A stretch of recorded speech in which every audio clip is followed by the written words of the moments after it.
Herzlich willkommen. Es freut uns, Luljeta Lleshanaku, angereist aus Albanien bzw. der Schweiz, Andrea Grill aus Wien und Julia Cimafiejeva aus Minsk und derzeit als Stipendiatin der Kulturvermittlung Steiermark in Graz lebend, begrüßen zu dürfen, die gemeinsam diesen Abend in der Reihe Literatur Hotel gestalten werden. Der Gedichtband, der heute im Mittelpunkt steht, die Stadt der Äpfel, kann durchaus dazu verführen, Äpfel mit Sternen zu vergleichen, denn in der Empfehlung, der Band wurde aufgenommen in die Liste der Lyrikempfehlungen für 2022, heißt es, ich zitiere, Luljeta Lleshanaku ist einer der wichtigsten Dichterinnen Albaniens, mehrfach ausgezeichnet und übersetzt. Die Stadt der Äpfel dokumentiert ihre vielseitige Produktion der letzten 20 Jahre.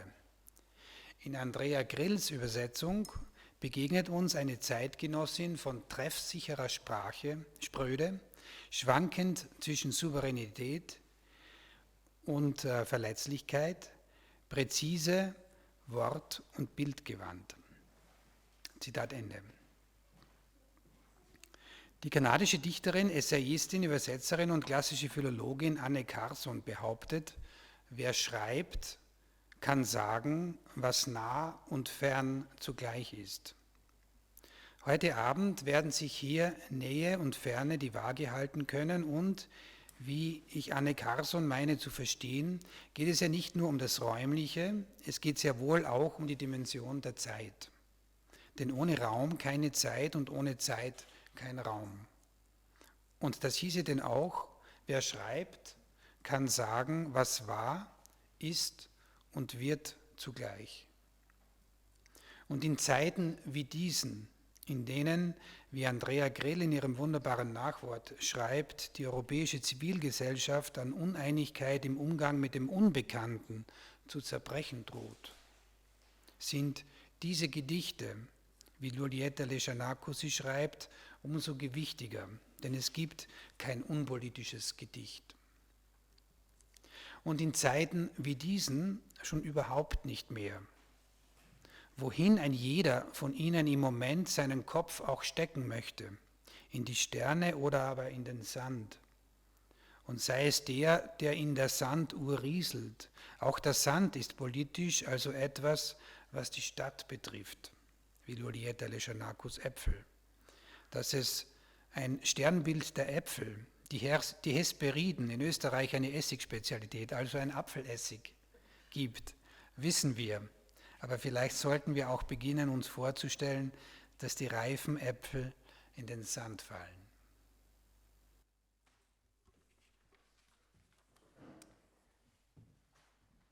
Danke, Johannes.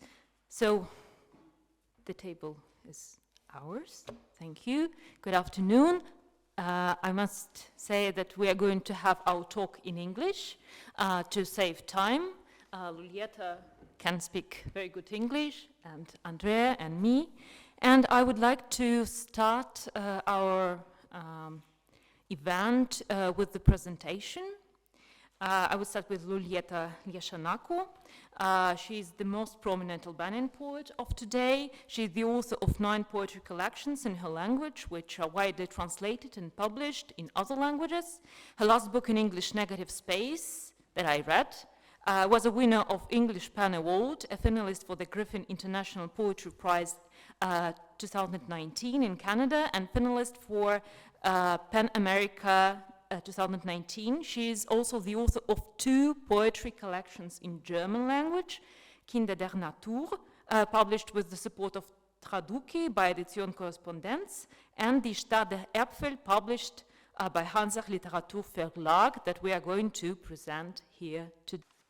And when we will start with the Albanian for you to see, for you to hear, we won't read all the, Luljeta won't read all the poems in her own language, in Albanian language, but still, I guess it's important. Yeah. The time, it's just better for you to have the idea of the sound, to read part of that, and Andrea will read the entire thing. From the poem Negative Space, Part 2. Hapësira negative, pjesa 2. Viti 1968. Në port anijet që vinin nga lindja shkarkoni thas të shpuar me oriz dhe minj dhe delirin e revolucionit kulturor. Disa burra me uniform në mes të natës bastisën kishën. Vendasit e panë priftin e tyre me benevrek të dridhe për të ftohtit në borë dhe pyetën me sy njëri tjetrin të zhgënjur. Ky është ai që na ka falur mëkatet? Aus dem Zyklus Negativräume 2. Das Jahr 1968. Im Hafen luden Schiffe aus dem Osten zerrissene Säcke ab. Reis, Mäuse und das Delirium der Kulturrevolution. Einige Männer in Uniform stürmten die Kirche mitten in der Nacht. Die Anrainer sahen ihren Priester in Unterhosen im Hof vor Kälte zitternd und fragten einander enttäuscht: Der hat uns die Sünden vergeben? Vor ihren Augen verbrannten Ikonen und heilige Bücher. Die Zeugen traten noch weiter zurück. Als seien es Liebesbriefe, wollte keiner etwas damit zu tun haben. Aus den Gräbern riss man die Kreuze, aus den Mündern sabberten unwiderrufliche Schwüre, Erdhaufen, die der Regen früher oder später wegschwemmen würde.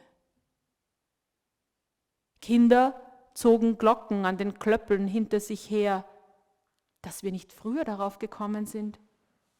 Innerhalb einer Nacht wurde die Kuppel zertrümmert und sofort erschien eine Unzahl namenloser Sterne. Wir taufen sie später, wie Fliegen auf einem toten Pferd. Aber was würde die Sonntagsmesse ersetzen?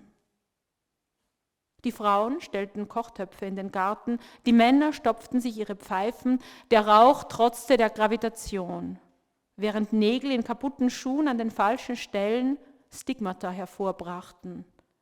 Ein neuer Code der Heiligsprechung, von Mensch zu Mensch. Ujë dhe karbon, pjesa 3. Trupit lënë baltë, trupit të tradhton. Trupi është thjesht karbon dhe ujë. Isha 17 vjeç kur një mëngjes në qeli, pas një nate klapie me 41 gradë temperaturë, bronkopneumoni, u gdhiva në mes të pellgut tim të urinës. Nuk isha më as burrë as fëmijë. Pastaj në kampin e punës në Kënet, pash teologun të mblidhte duqet e kalbura të cigares, për një thithur të vetëm, aq sa për t'i marrë erë. Po kur pashish profesorin e Sorbonës, trëmonte fshetas në plera për një lëkur shalqiri, të cilën e fshiu pas pantallonave dhe e gëlltiti pa u përtypur, isha dëshmitar i zhdukjes së 5000 vjetëve qytetërim brenda një minuti të vetëm. Wasser und Kohlenstoff. 3. Der Körper lässt sich im Stich, der Verräter. Der Körper ist nur Kohlenstoff und Wasser. Ich war 17, als ich eines Morgens in meiner Zelle erwachte, nach einer Nacht im Delirium, 40 Grad Fieber, Lungenentzündung, feucht vom eigenen Urin, weder Kind noch Mann. Dann im Arbeitslager draußen im Sumpf sah ich den Theologen, wie er vergammelte Zigarettenstummel aufsammelte. Für einen einzigen Zug oder um sie sich wenigstens unter die Nase zu halten. Als ich den ehemaligen Sorbonne-Professor beobachtete, wie er heimlich in Abfällen wühlte, bis er die Schale einer Wassermelone fand, er wischte sie an der Hose ab und verschlang sie, ohne zu kauen. Da wurde ich Zeuge der Auslöschung von 5000 Jahren Zivilisation innerhalb einer Minute. 4. Der erhängte Körper dieses alten Mannes besaß so viel Würde, die ihm auf Erden wie im Himmel verweigert blieb, barfuß wie ein Heiliger, sein Kopf ein kalter Planet in der letzten Umdrehung um sich selbst, zur Seite gedreht, als ob er das eigene Sterben nicht sehen wollte. Aber damit war es nicht genug. Sie rissen ihm die Goldzähne aus, mit einer Brutalität, als wollten sie 3 Generationen entfernen. Auch als Toter wirst du noch deklassiert. Wie kann sich ein zahnloser Mann vor dem letzten Gericht verteidigen? Wie soll er seine Argumente formulieren? Die Toten werden lachen, die Engel werden sich den Bauch halten. So wird auch er vergessen werden, einfach Wasser und Kohlenstoff wie alle anderen. Die Lebenden gingen wieder ihrer Arbeit nach, mit hängenden Köpfen, als wären sie auf ihrem eigenen Begräbnis. Peitschen knallten auf ihre Hüften und Knöchel, ließen ihnen keine Zeit, weiter nachzudenken. Nicht der Letzte in der Reihe sein, darum ging es, von morgens bis abends. Doch wo war unser Land in dem Moment? Wo war Cäsar?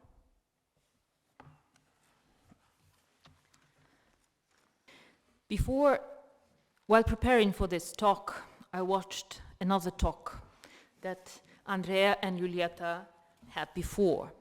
And in this talk, when these two poems were read, Luljeta said that these poems were the most political poems of yours, right? So can you tell me about the recent part of Albanian society?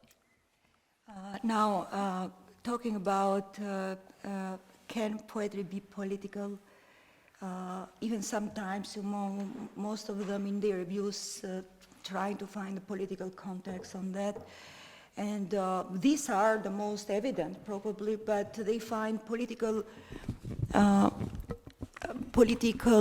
ideas even beyond the rest of the poems, probably being informed about my background. Actually, I came here from Zug, where I am in art residence, and what I have written during last month is I sent them to my husband. He's my first reader, and he said me, "Oh, okay, you are writing about the crimes of communism, you know." And I said that I got angry, said that, look, indeed I was making the portrait of somebody I know without wanting to give a political context, but anyway, I still end up, writing, going back to the history of communism. Why? Because it was so powerful. Why? Because I'm identified with that. Why? Because probably that regime was a very difficult test about human beings. As always, now in the reality, this 30 years reality, the post-communist, looks like in 10 years it looks like nothing happened, nothing so powerful to memorize. Very strange how the let's say the controversial, let's say, impact they have on us. And but these poems, Water and Carbon, which is let's say kind of, it's a collage of different experiences, pieces joined together, time to time personalized in the first person, and sometimes in us, as a collective experience. Probably this is one of the most direct of them, which is exactly about that. And Negative Space started strangely as an autobiographical poem, but during the process I revealed, for my surprise, that I was pretending to tell my story when it was the story of everybody. Indeed, that was the totalitarian regime. So nothing was private. What belonged to me belonged to everybody. So very similar and common history. And why, indeed, I wrote that, it's very worthy to tell. This poem, Water and Carbon, which is one of my, still I love it, it's written in Graz. I was an artist in residence here, 3 months, at Afro-Asian Institute, and with a scholarship from Styria program, exactly. So, and I have written these poems in 1 week, and probably it was January 2000. So, except other things, this poem, it's a strong connection with Graz. So, except the political, context. Albanian past, I see that I'm reading about, unfortunately, the present of my own country, of Belarus. And we're just dreaming about collapse of that system. And we do not at all believe that it's possible in, I don't know, in recent future. Almost the same things. Of course, in Albania, maybe it was much worse, but still political murders, thousands of political prisoners, corruption. My own brother and his wife and their friends, musicians, are political prisoners at the moment for playing music at the protest. They got a year and a half. So I can really relate to what you write about. And my question will be, as we've been speaking about politics, how is Albanian society coping with that past, recent past, this heritage of communist era? Forgetting is one of the words that you, and forget is one of the words that you often use in your poetry. Do Albanians forget about that, or do they find other mechanisms? So also 30 years have gone, yeah? So. Yeah, it's a good question. Probably except Germany. The rest of post-communist countries are facing the same, let's say, neglecting, the communist part, the communist past. You can see even the political class, they have direct or indirect connection with the past. So the post-communist policy was, in general, not interested to make a real transparency of the past, not to repeat again. Because in Albania it lasted 47 years, so it means that, let's say, 80% of the population was, in one way or another, let's say, if not compromised, tied to the regime. And secret service and being in power, having privilege. But the community which is strongly interested for the transparency, of course, are the victims of communism, ex-political prisoners, ex-political internally deported people. I belong to that group, and I work in institute now as a researcher to do that thing, to do the transparency, the transparency of the past. But you see that our work is isolated and not, and it started late. So we are even day by day, day after day, we are missing even the witnesses. And especially considering you mean people die, or? They die. For example, one of the Stalinist, let's say the most cruel Stalinist period in Albania, because it was a Stalinist regime to the end, was from 44 to 60. And, but we don't have witness anymore because there is such a long distance of time now. And archives are very poor in documentation. They didn't leave traces. So this, the most powerful information source is the witnesses. And now it's too late. We feel that we are missing a very important part of the history. But to go to your point is that it didn't, in my opinion, it didn't exist a real interest, to make the transparency of the past in post-communist countries. But you were speaking about the witnesses that go, that die, and the archives are poor. But can literature help in that way? Is literature helping? So it can restore that time, it can, yes, with this distance. Yeah, absolutely. But literature is fiction. And it's fiction, but still, we live with this mass media, so yeah. Of course, especially my generation is, let's say, most of our work, it's about, as I do, it's about that regime. But it's another thing if you want to include that in education system, to start to learn about what was exactly communist history, to make that official, you know, and it's another thing to produce literature about that. So there are two different things. So it's something else what I do on writing, but it's something very, very strict what I do as a researcher in this institute. And my work as researcher is almost, painful in this situation. I think maybe we will read several more poems that also speak about that recent past, but in some other way. Yeah, maybe Andrea, you will read. Yeah, with no original. Yeah, The Woman and Giraffes and In the Town of Apples and Children of Morality. Yeah. Die Frau und die Giraffen, das ist das erste Gedicht in diesem Band und das ist auch das älteste. Also das ist 20 Jahre alt ungefähr oder 21 Jahre alt. Die Frau und die Giraffen. Die Frau glaubt, einst war sie Teil einer Giraffenfamilie.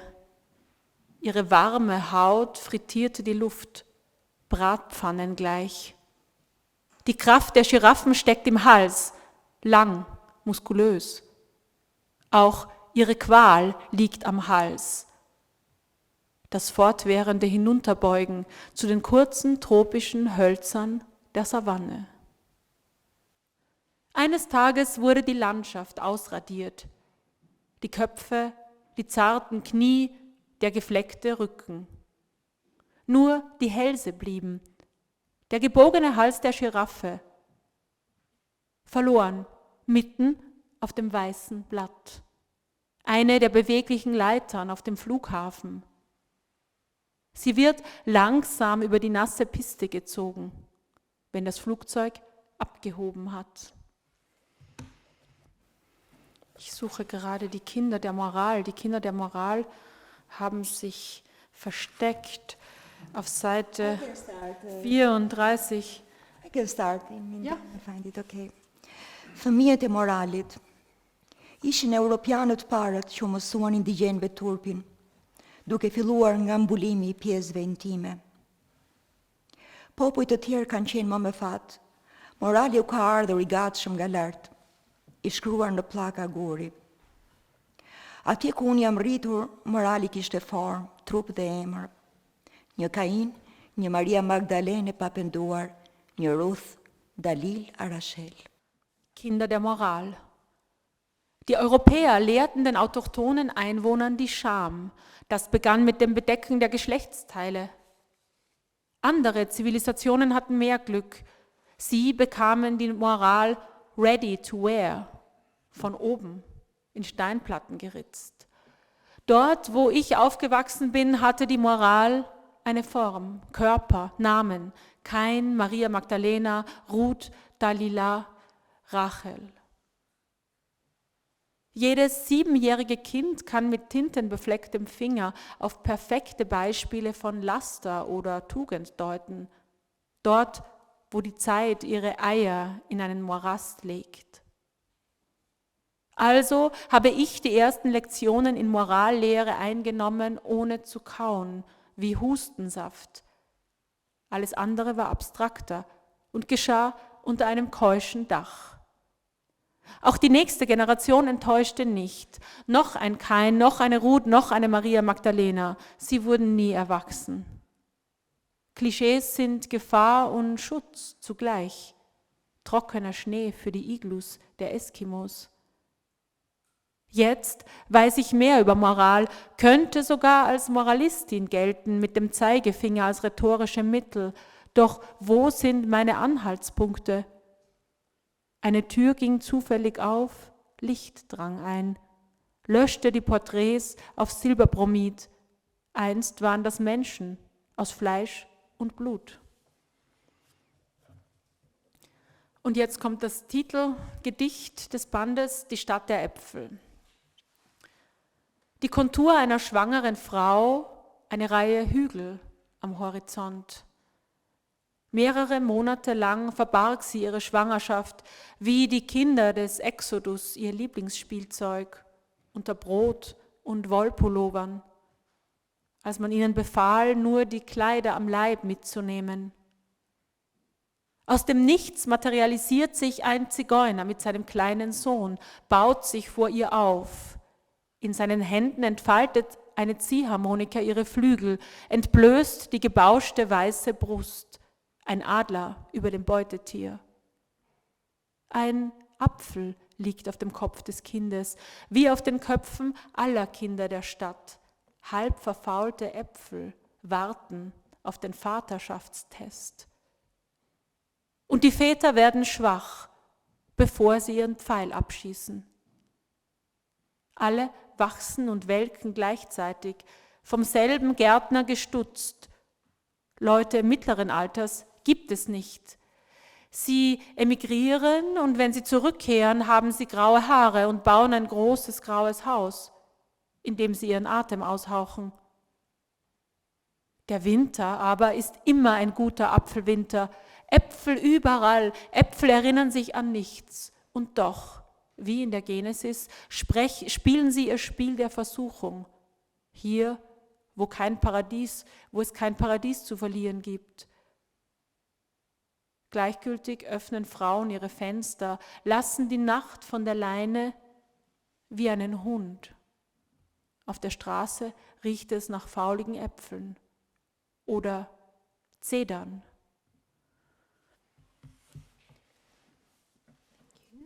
And these 3 poems that we have heard with you are about women, men, and children in the times of dictatorship, right? So you just put them together, and I know, Luljeta, that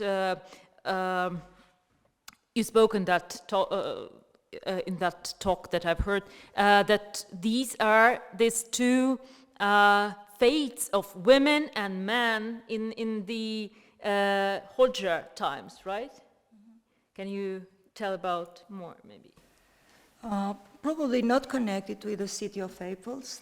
Yeah, but it's very interesting how they coincided. Women, yeah, and the moment of disappearance, this next of the I remember that I'm growing up with mother because her brother who lived with us was in prison, and he was in prison 3 times already.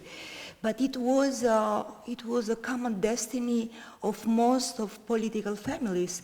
So even when I was young, I was 23 years old when the regime collapsed. But before, we even didn't hope that things will change. And I was thinking that I don't want to have the same life as my mother did, as the women of our, let's say, family of enemy of people, as you are called, because it was the same. So you marry with somebody, create a family, have 2 children. It was standard, or too much even. So he was going to. It was a schema, you know. It was foreseen. So he would fall in prison for minimum 10 years, and then you will raise children, and also you will take care, for your husband in prison. Send him some food and money if possible. So you could see only, let's say, women from good and families who were looked much more older than you were in reality. Very suffering women. So your observation is right. What I remember from my family is men in prison, women very exhausted of doing more than a woman, which is something that goes beyond that role of a woman in family. That's why usually they ask me, why Luljeta don't have, there is not any feminist, let's say, a tone in your poetry, because of course feminism is one very important issue in our time. And I said, because I didn't feel it.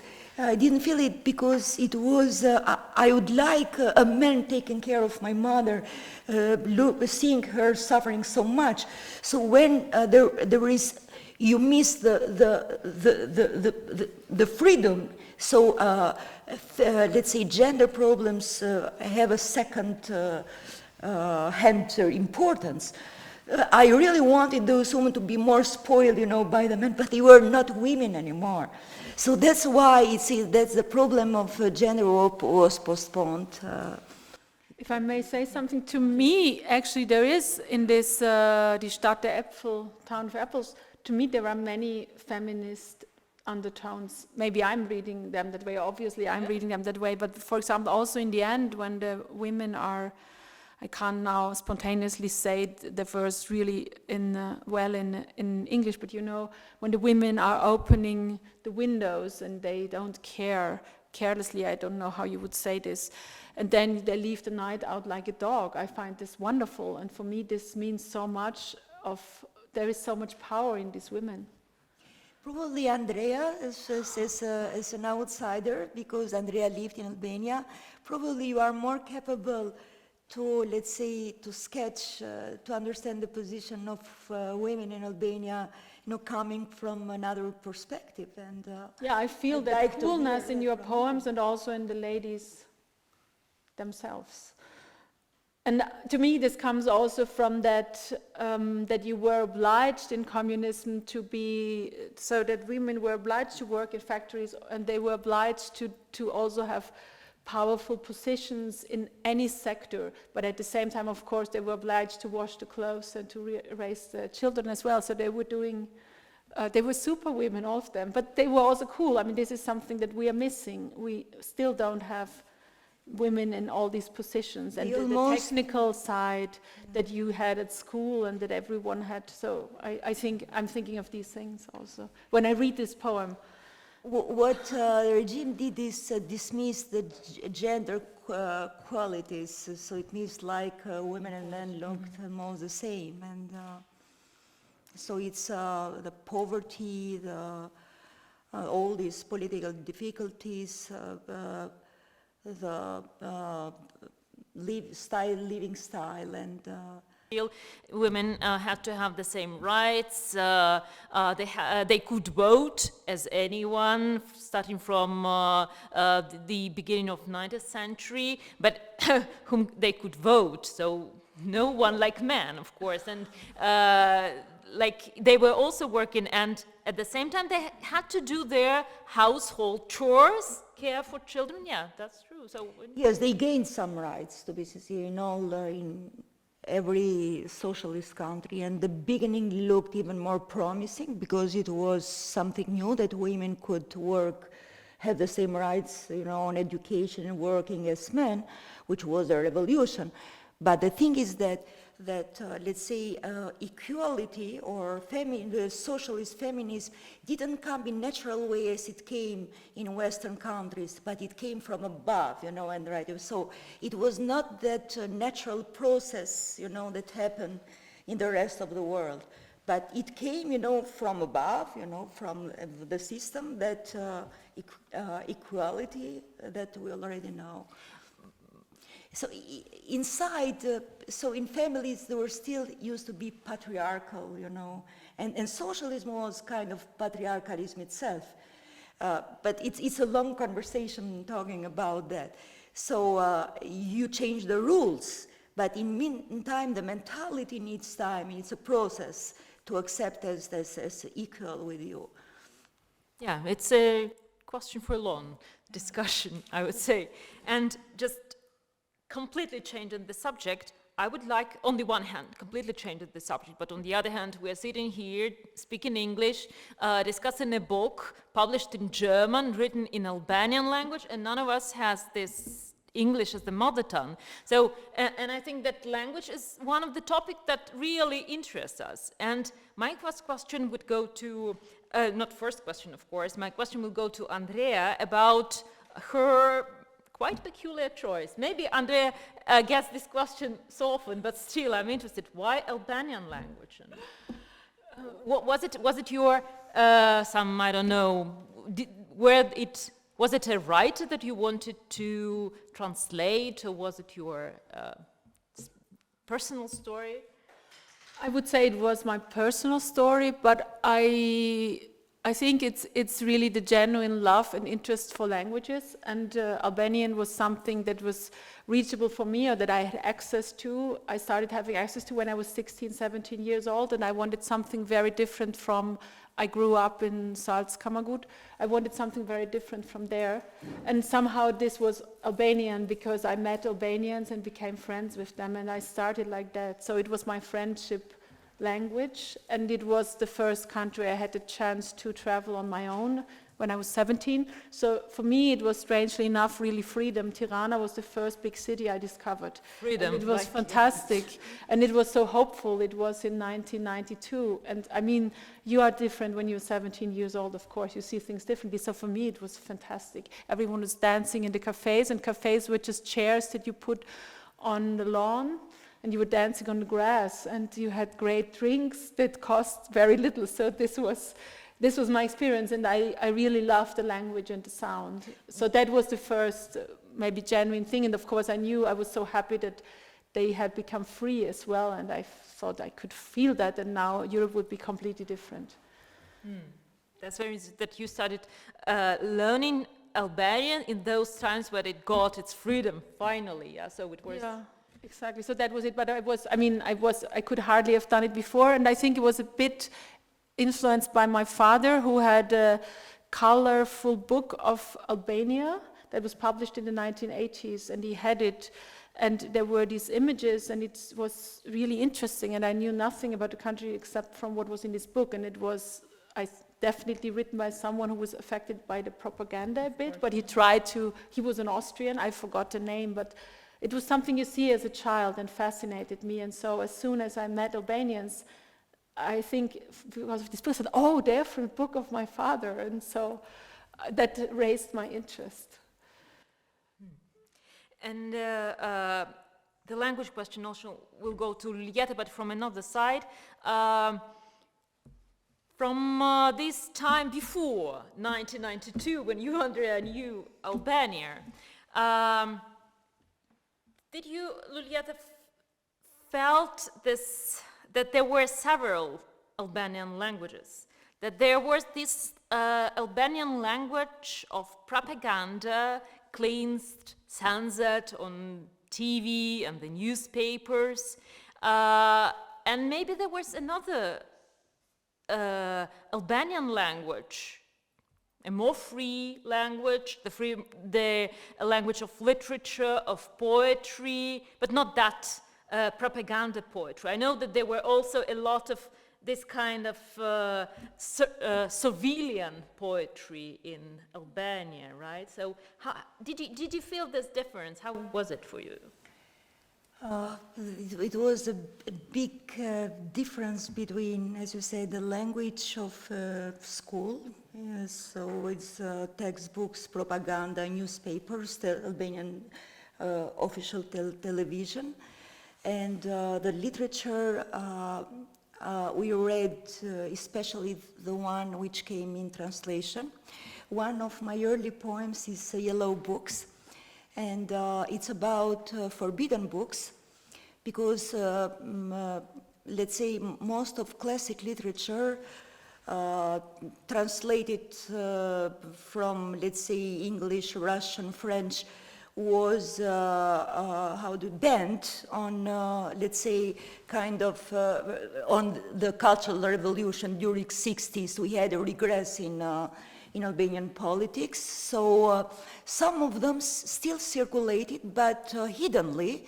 So that's where even got the epithet yellow, because if you keep something hidden, the book comes from dust if you put, in the corners.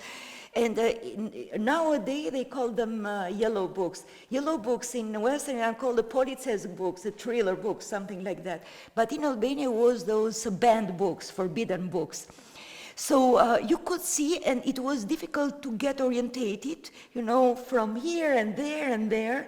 And also the language of television, we could watch secretly by improvised antennas. Of course, Italian channels. That's why almost every Albanian spoke fluently Italian on 92, 93, not anymore. So Italy was the gate to the West for us through the television. But the thing is that it's when I was a child, as a kid you have the predisposition to take for granted what you learn in school. So, and I could hear different things in school and different things in family. So in family, they spoke me against the regime, you know, and I really wonder now how they could trust us, your children. In our home, everything was open. They spoke about everything in front of our eyes. How they were not scared that we will speak out. We're just kids. But, and then, in the beginning, I gave the right to the teachers. It's an institution. School books are an institution. That's why I insist so much that history of communism should be taught in school. So, but then gradually, when I started to face my first discrimination experiences and try to to see the reality. At what age? You can't believe that. I was 5 to 6. This was my first experience, and I'm never going to forget that. I was in kindergarten, and you know that. And I was good in reciting poems, and I remember it was the television who was filming us, giving a kind of performance. And I remember the day I was ill, my mother wore me with good clothes and white socks, white long socks, and she cut a bunch of roses from our garden. And but at the last moment, my teacher, I could see that something was happening behind. She was very angry, talking with the man of television. And then she said to me, "Luli, please go home." I said that, but it didn't start. Please go home. And of course, she resisted. When I went back home, I was crying. I threw the roses. I said that, why they excluded me from the group? And my mother said me something that is so stupid and doesn't make a sense, you know, for a child, which is because we have that bad biography. It was the cliche that it means that bad biography was exactly literally the expression. It means that you belong to enemy families, so you are not one of us.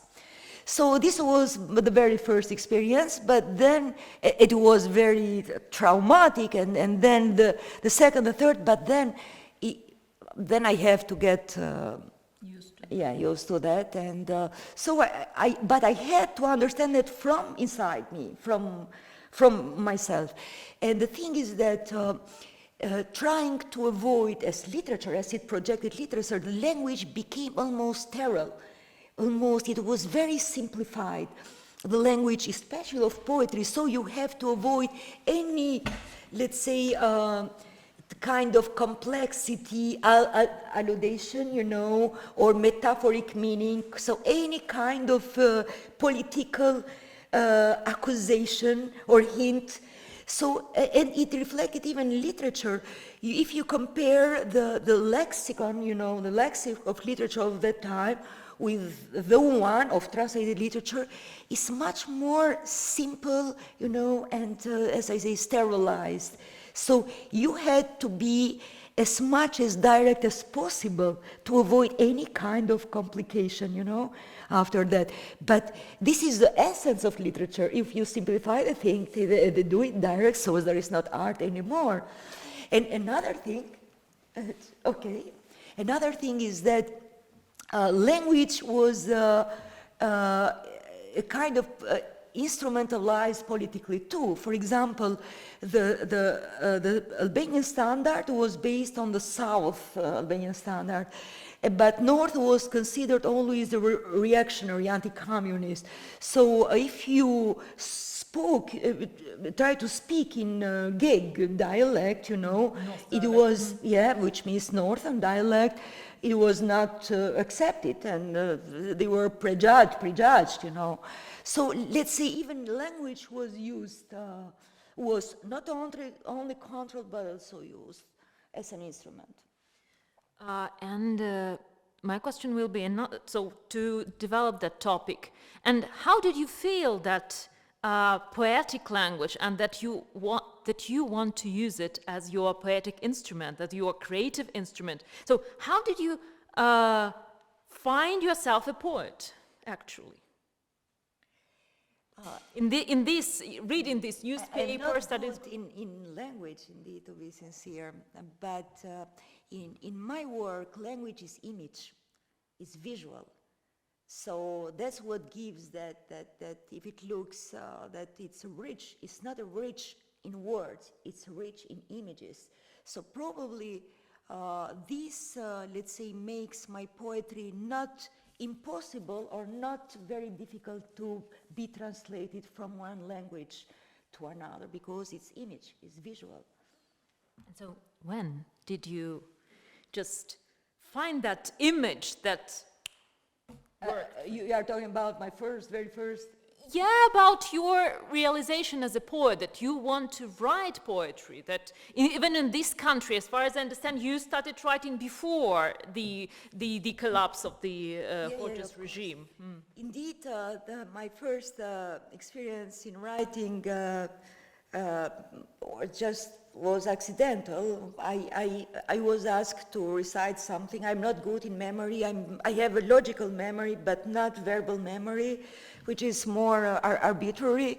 So I had to improvise something, and somebody there said that, wow, did you do that? It was not good at all, but it encouraged me, to think that there is something I can try, and probably I can write. But the thing is that I always was so fascinated by cinema. Indeed, it's not poetry it's poetry, it's what I can, and cinema is what I can't, because cinema, it's who knows very well, it's another challenge. It's expensive, and we have to be involved in the cinema industry, and it's something else. But this is individual. I can control that. So I remember as a child, I used to watch the same movie, many times. But it was Albanian movie, so Italian. Even Albanian, but yes, it's more than. And especially the 80s cinema, Italian cinema, or the American movies which were shown. So I was, even my father probably is inherited, so I was so fascinated by the cinema. And each time I watched a movie, I could, let's say, memorize something different, gestures, details. Details were very important. So let's say my first, encouragement or inspiration was cinema. And I still keep the language of cinema in poetry, which is image. So it's more connected with that. Yeah, thank you. Maybe I have another question maybe. To you, Luljeta, in the preface to your first English language book, Fresco, that was published in 20 years ago, 2002, the literary translator Peter Constantin wrote, I cite, Luljeta Lleshanaku is a pioneer of Albanian poetry. She speaks with a completely original voice, her imagery and language always unexpected and innovative. Her poetry has little connection to poetic styles past or present in America, Europe, or the rest of the world. And interestingly enough, it is not connected to anything in Albanian poetry either. We have in Lleshanaku a completely original poet. So after 10 years, my question is, Luljeta, so poets find their own predecessors. So who are your predecessors now after 20 years of writing? You say, or is it cinema still? Yeah, but the thing is that, also because the process of writing is also a process of reflecting at the same time. In the beginning, your instincts tell you to do that, and you do that. But now you start to, if they find something original, where it comes from, because of course we are a production of our, let's say, heritage and time, so it's so difficult, and we are so much influenced, each of us, and even we are not aware about that. So how to find your own way, which is probably the biggest challenge of every artist in this world. The thing is that I think that I insist so much, and this is my style, which sometimes even blocks me, my process is more rational. It comes, of course, a provocation from something, an accident, and then I think about that, and I try to understand what's behind that, the idea. So I never write a poem without having, idea why I am writing, this, why I need to tell this story, which is very important, why I need to tell that, what's behind that, to understand what's the idea. Because as I understood from my language, where the idea is clear and powerful enough, it's like a river which creates its own bed. But if that is not so powerful, so of course you can find a lot of, it's not capable to create its own, how do you say, the river bank or bed, we say a river bank is like flowers bed, its own territory. So I don't think about form, never, that how I'm going to write this. It comes as it comes, it defines its own rhythm, and the way how it will be written. Long lines, it's like we tell friends, it's the same as we tell our friends what happened to us.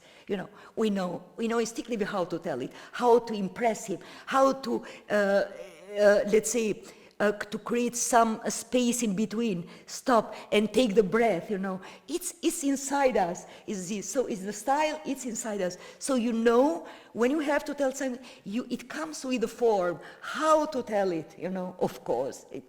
It's not easy. Sometimes I need 6 poems, to give a definitive form, to 6 months to give a definitive form. Sometimes I throw them, just fail with them.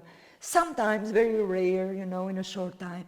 But that's what I understand, that if the idea or perception is original and it's let's say, has a gravity and transmits something, so then it finds its own way. So probably this is the only way to be different from each other. Gelbe Bücher. Eine Zeit, die kaum Wahrheiten hat, kennt auch keine Tabus. Vielleicht ist dieses gelbe Buch eines der wenigen, obwohl ich von ihm nur den Vorgang des Versteckens in Erinnerung behalten habe. Es ist heiß. Das Essen wird langsam serviert, wie jeden Abend zur festgesetzten Stunde. Die Stunde, da wir uns gegenseitig zudecken. Etwas Schnelles, ein Kalbskopf. Mein Anteil ist die Zunge. Man sagt, wenn man eine Zunge isst, wächst sie einem, und wenn man ein Auge isst, bringt es Glück. Wer Bücher isst, isst sich selber Stück für Stück, von den Ecken her zum Kern, wie die Erntemaschinen auf den Kollektivhöfen. Vom Tischfuß her die Evolutionslehre, die Starken sterben, die Schwächeren überleben, auf sehr originelle Weise, indem sie die Hühneraugen mit Streicheln kurieren. Und nichts unterscheidet es von einem heiligen Mahl, bei dem Brot und Seele in gleiche Portionen verteilt werden, die einzigen Wahrheiten, heimlich gelesen, verwandelt während des Austausches, wie die gelben Bücher. Die Handschuhe, das Gedicht, finde ich, passt eigentlich auch sehr gut zu dieser Reihe Literatur Hotel. Ist eigentlich geradezu ideal dafür. Handschuhe. Auch dieses Hotelzimmer verlasse ich wieder am Central Park, 7th Avenue. Schalte das Licht ab, meine Augen suchen das Fenster, wie eine chirurgische Maske, verbirgt die Spiegelung, Gesichtsausdruck, Lächeln oder Bedauern über den Abschied. In ein paar Minuten wird hier das Reinigungsteam übernehmen. Wischmopp, Putzmittel, saubere Leintücher. Sie sprechen mit scharfem Akzent. Der Staubsauger hat den Appetit einer Metropole. In nur 3 Sekunden eliminiert er 3 Tage meines Lebens. Sie tragen gelbe Plastikhandschuhe. Dieselbe Farbe benutzte die Frau, die das Büro meines Arbeitskollegen säuberte, und 7 Arten von Putzmittel gegen Bakterien, Hautzellen, Bemerkungen, Notizen, Anrufe, Ansprüche und vor allem seinen Namen. Niemand durfte ihn aussprechen. Doch ein Name hat keinen tiefen Gefrierpunkt. Er lässt sich nur ganz kurz zum Erstarren bringen. Und während du das Flugzeug verlässt, kommen die gelben Handschuhe bei einer anderen Tür herein. Hier ist die Sterilisierung noch intensiver. Die Sitze werden von langen interkontinentalen Nächten, in keiner Biografie scheinen sie auf, desinfiziert. Die Kopfhörer gereinigt von über dem Ozean gehörter Musik. Etwas menschlicher erscheint die Schwester, die im Spital die Infusion wechselt. Ihre Handschuhe sind transparent. Mit den Augen am EKG wartet sie ruhig, bis die Hügel am Bildschirm flacher werden. Der Neffe des Patienten verbirgt hinter dem Tränenschleier eine teuflische Vorfreude auf den ledernen Armsessel mit Blick in den Garten. Hygiene, Hygiene, Hygiene, wie die Welt sich beeilt, ihre Spuren zu verwischen. Nur für einen Archäologen ist Müll ein Ereignis. Er braucht keine Handschuhe, um die Kiefer eines 5000 Jahre alten Skeletts zu berühren, kein Infektionsrisiko und kein Zögern in der retrospektiven Narration meiner Mutter. Was geschehen ist, ist geschehen, in ihrer chemisch gereinigten Stimme. Manche nennen es Universalwaschmittel, andere einfach Zeit. Aber Vorsicht, für Kinder unzugänglich aufbewahren. Vertikale Realitäten. Weitermachen ist Pflicht. Allmorgendlich schlagen 3 Generationen in mir die Augen auf. Der erste ist ein ältliches Kind, mein Vater. Er wählt sein Schicksal und seine Kleider immer eine Nummer zu klein. Dann der Großvater. Zu seiner Zeit gab es das Wort Diagnose nicht. Er starb schlicht an Verzweiflung, 6 Monate nach seiner Frau. Und ohne Zeit zu verlieren, wuchs auf ihren Körpern eine Fabrik, die Uniformen für Hafenarbeiter produzierte. Und der Urgroßvater, falls es einen gegeben hat, ich kenne seinen Namen nicht, hier hat meine Erinnerung ein Loch. Meine bäuerlichen Vorfahren sind abgeschnitten wie dicke, gelblich gewordene Nägel von Feldarbeitern. Alle 3 neigen sie sich über mich wie ein Wald und diktieren mir, was ich zu tun habe und was nicht. Du hast meinen Morgengruß gehört, wie einen stampfenden Elefanten auf einem Klavier oder die sich auflösenden Säume an der Jacke meines Vaters. Weder suchen sie Veränderung, noch würden sie sich dagegen wehren. Sie fühlen sich frisch gewaschen mit der billigen Seife der Vergänglichkeit. Sie greifen einfach noch einmal nach der Welt, benützen mich wie ein paar Plastikhandschuhe, um am Tatort keine Spuren zu hinterlassen. Their neighbors. Were you composing the book, so finding which how poems should be put into the book? Andrea? Yeah, we did it together. I think I made a proposal. Not me, you and Yeah. Piero. Yeah, well, actually, I tried to do it with Luljeta, but the editor also had his say. So in the end, I decided that I had to do this as a dictator, and I did it, but it was really difficult. I spent a lot of time doing that because I wanted it in a way, I wanted it to be a bit chronological. So the first one had to be, I didn't know where else to put it. It had, I mean, it's the oldest, and it had to be in the beginning. But then sometimes it's not always chronological. So yeah, it was a composition thing, and suddenly it made this, it took this form. Okay. And maybe we'll finish the reading with Urbe et Orbe. So this last poem, the last poem in the book, and the last written poem, right? Part of it. Yeah. Yes, because it's also So I read from it, I think you said it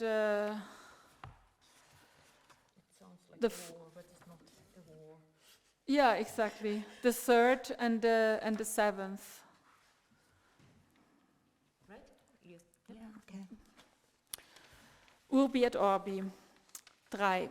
Wie ein Krieg, aber nichts davon ist wie im Krieg, weder der Ärger noch die Opfer noch der Ruhm, noch wie enttäuscht wir von denen sein werden, die morgen die Früchte ernten. Versteckt hinter Mauern, Vorhängen, Leder, Gesichtsmaske, höre ich mich atmen, meine natürliche Wahrheit, das furchterregende Unbekannte. Ein Teller mit Äpfeln, ein Messer. Verrat hängt in der Luft. Sehr wahrscheinlich wird einer der Mäntel, die im Korridor hängen, nie mehr getragen werden. Der Tod nimmt denselben Weg wie die Liebe. Ein Händedruck, eine Berührung, ein Flüstern ins Ohr, ein Seufzer. Wer von uns wird der Erste sein? Und wer von uns der Betrogene? Wenn du stirbst, fragen die Augen meiner Mutter, wer wird mich dann versorgen? 7. Wenn dieser Albtraum zu Ende gegangen ist, werden wir zu den alten Schuhen, Farben, Gebräuchen zurückkehren und zu unserer Eitelkeit. Wir werden unsere Zähne anspitzen und Blumen zu den Gräbern tragen. Wir werden über Liebe und Politik sprechen, ein Glas Wein dazu trinken. Wir werden unsere Haut straffen und die depressiven Kilos verlieren. Wir werden vergessen. Das Vergessen ist unser einziger Talisman. Die Welt wird wieder dieselbe sein.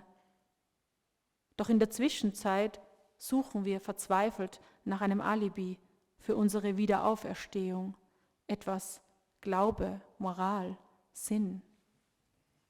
Danke, Andrea. And about this last poem, Urbi et Orbi, unfortunately I read it not in German or English translation. I read it through Google Translate, and because there is no English translation, right?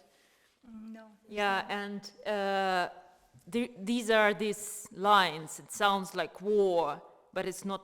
But it's not in a war. We will go back to old shoes. We will forget. Forgetfulness is our only talisman. Yeah.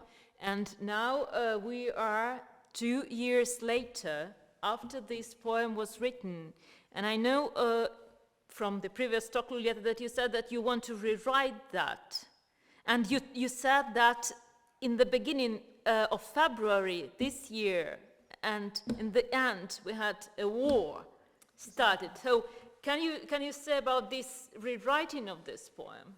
Yeah, that's why I hesitated indeed. How this poem started, we were invited in Berlin on 2020, but they changed totally.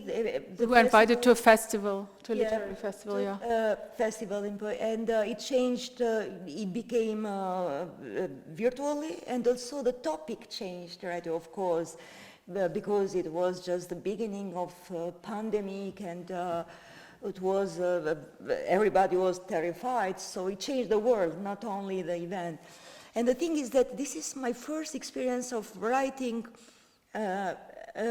something about the moment, actuality. As I said, that I give my time, I give myself time to create the right distance, to reflect on something.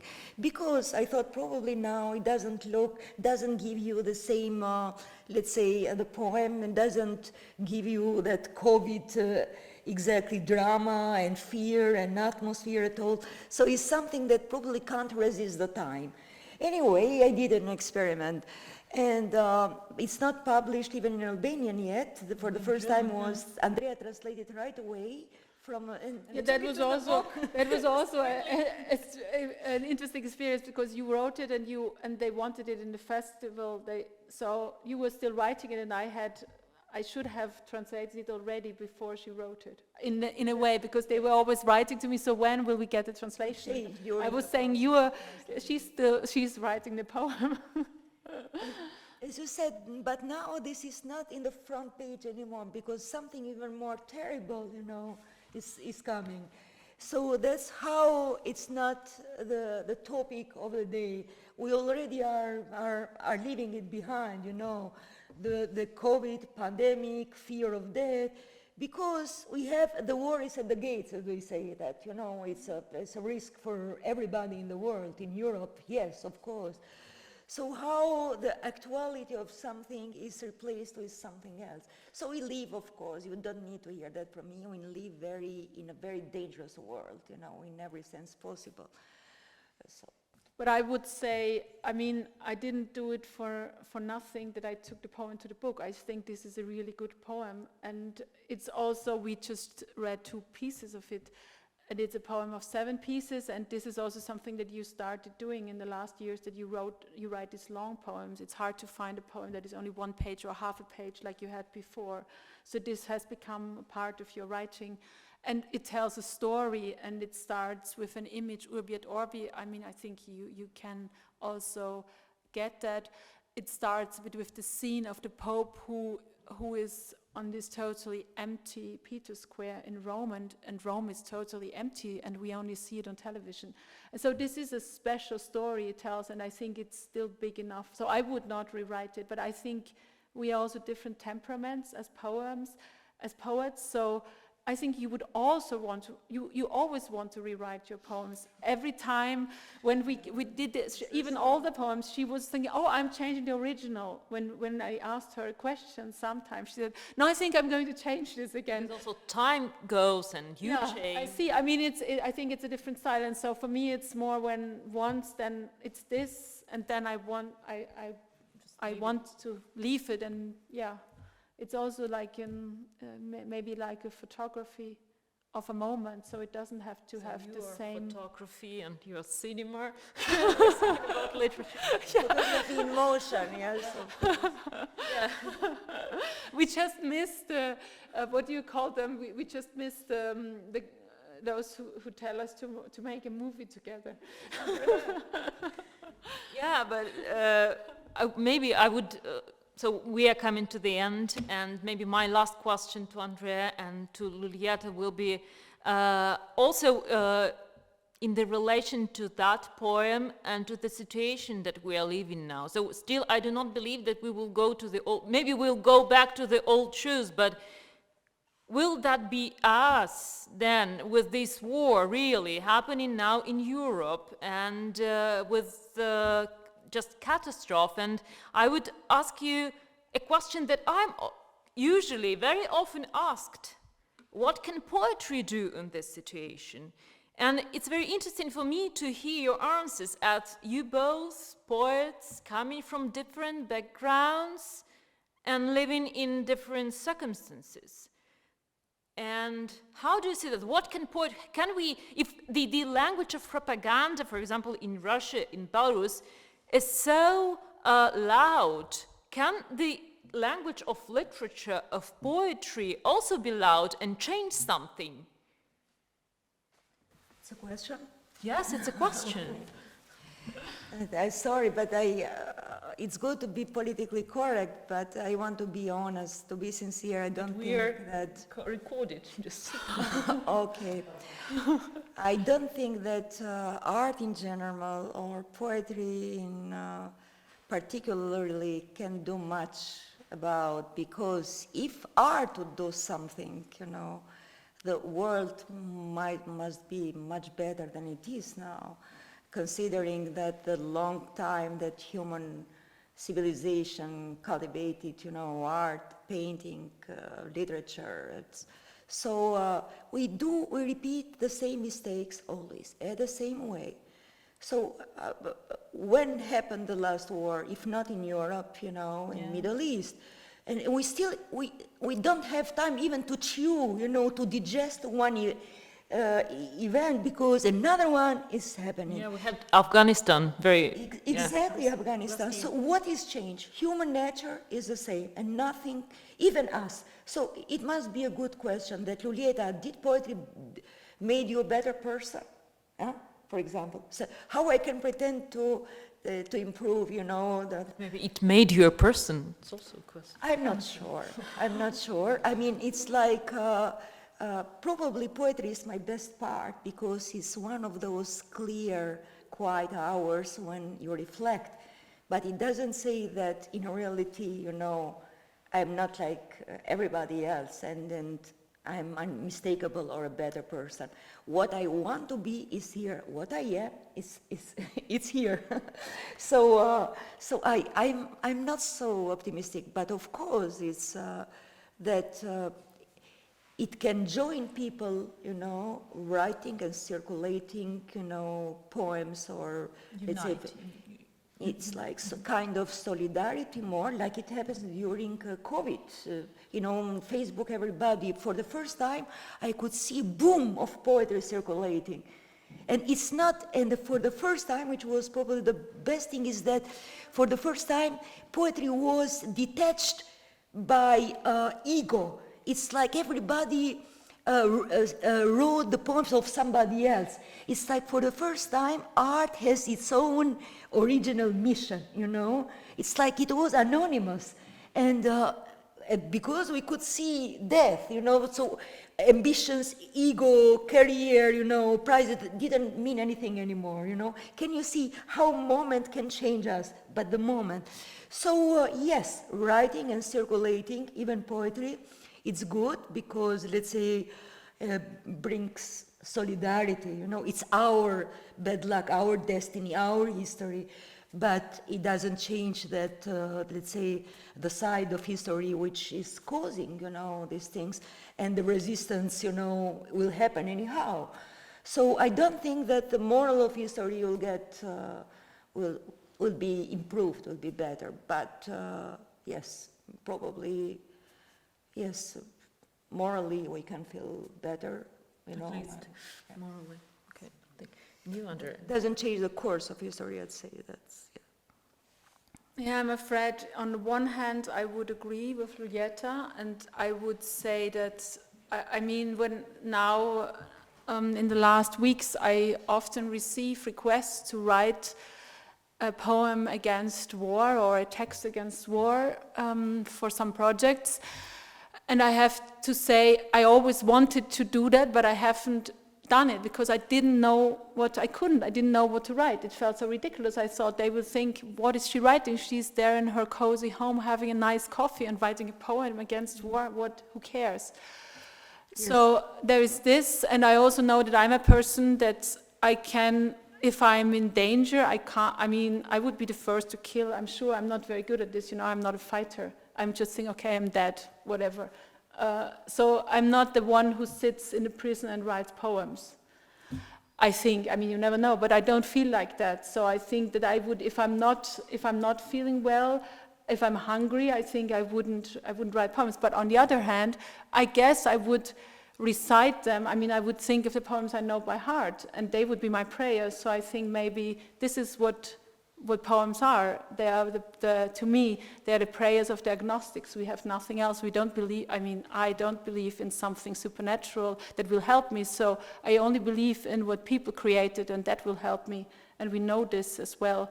And I think small children, I often saw when they are, even before they can talk, when they are scared and I recite poems, they are relaxed. And I even did that once in a hospital, and everyone said, oh, how, not just I was there with a child, and the child was scared, and I recited poems, and it calmed down, and the doctor said, wow, what is this? And so I think this is what they can do. It's quite practical, I guess. Or if you get shipwrecked and nothing knows what to say, I could probably say, I can tell you some poems. Okay, so different answers. We're coming to the end. Thank you very much for your reading, for your translation, for your talking. Luljeta Lleshanaku, Andrea Grill, and Julia Cimafiejeva, thank you for being with us. And thank you, Julia. Julia. Thank you.